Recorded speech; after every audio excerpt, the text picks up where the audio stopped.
Wow wow wow what a view what a view.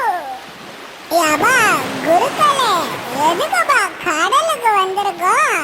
என்ன மீன் பிடிக்க போறாமாப்பா? இல்லை குட்டீஸ்வரா, தூங்க போகிறோம். என்னது தூங்க போறோமா? யப்பா குருக்களே, நீ சொன்ன பயிற்சியே இதாப்பா ஜாலியான பயிற்சி. எம்புட்டு கடலுக்கு நடுவுல போட்ல உட்கார்ந்து படுத்து தூங்குனா செம்மையா இருக்கும்பா.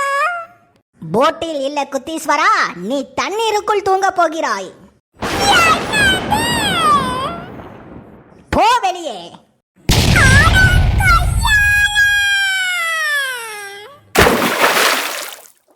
குட்டீஸ்வரா, இதுதான் கடலுக்குள் நடுவில் தூங்கும் பயிற்சி. இப்பயிற்சியின் மூலமாக உன்னால் கடலுக்குள் நடுவில் தூங்க முடியும்.